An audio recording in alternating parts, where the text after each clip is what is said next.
and that the loving, attentive parent may be more likely to have children that have issues with sibling rivalry and jealousy.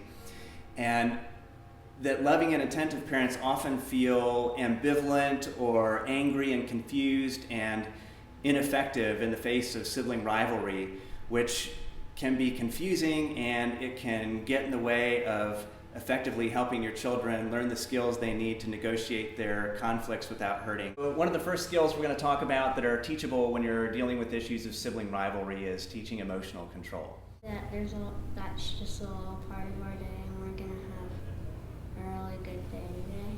It's a little part of our day. We're going to have a really good day. We don't want them to only try one way to solve a problem and keep trying the same way that isn't working, or get really upset when that doesn't work right away. Ideas. Do you remember this?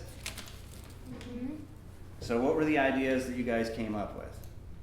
The Seekers, The Simpsons. The Simpsons? Nothing. Do nothing. Spider-Man, Dad Picks One, B-Movie, and Fern Gully. Uh-huh. And I see you guys crossed off The Seeker, you crossed off The Simpsons, you crossed out Nothing, you crossed out Fern Gully.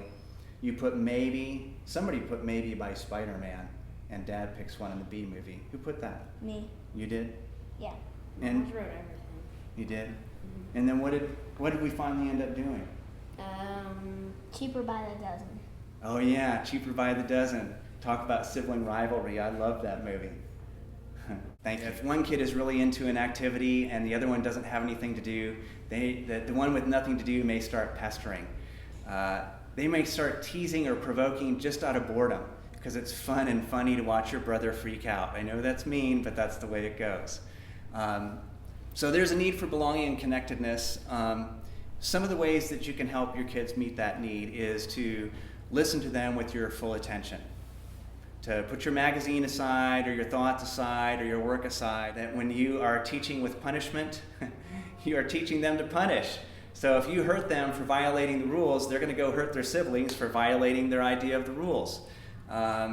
Think about your idea about discipline. Do you think discipline means you pop them one when they fall out of line? Or is discipline having them show you the right way to do it? Is it practicing and doing trials of practice of how to negotiate with their big brother, or how to manage their feelings, or how to accept no gracefully without having a fit? I want you to remember that you get what you give and you get what you pay attention to. You can create their self-image with your words, your posture, with your attitude, and with your thoughts.